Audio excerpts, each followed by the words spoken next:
Bonjour, je m'appelle Olivier Millot-Samarina, je suis maître de conférence HDR en géographie et c'est avec enthousiasme que je m'engage pour la liste Sorbonne Autrement. Alors même que j'ai des copains, des amis et des collègues sur la plupart des autres listes. Pourquoi je m'engage avec enthousiasme pour Sorbonne Autrement?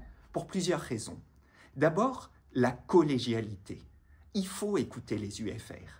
Et quand 2/3 des UFR et 2 stations marines disent non à la modification des statuts, on ne peut pas modifier les statuts. Sorbonne Autrement propose un système clair, simple, lisible, efficace. La stratégie, les grandes orientations sur le budget, le dialogue avec les organismes de recherche, les relations internationales, la conférence sociale, qui relèvent de la strate universitaire. Et par contre, le déploiement de ces grands objectifs stratégiques au plus près du terrain se fait grâce aux facultés. Prenons l'exemple de la recherche.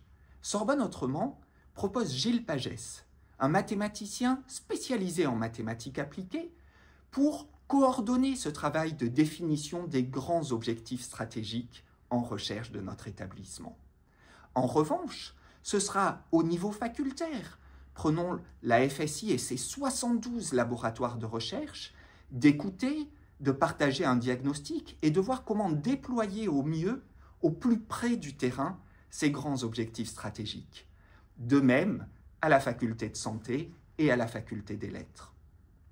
Je m'engage pour Sorbonne Autrement aussi pour améliorer les conditions de travail, pour penser une conférence sociale longtemps promise et jamais obtenue, pour une meilleure cotation des métiers, redéfinir les niveaux de primes. Je m'engage pour Sorbonne Autrement aussi pour la transparence budgétaire qui ne peut être obtenue que par un audit externe. Et enfin, je m'engage pour Sorbonne Autrement pour les compétences que j'ai trouvées dans cette liste. Cette liste qui comprend Corinne Mancé-Caster, une ancienne présidente d'université, Serge Dida, un ancien vice-président de Sorbonne Université, Frédéric Perronnet, la doyenne de la FSI, et Béatrice Pérez, la doyenne de la faculté des lettres, c'est-à-dire des personnes qui ont une vue très fine du terrain. Pour toutes ces raisons, les 19 et 20 novembre, ne dispersons pas nos voix et votons pour Sorbonne Autrement.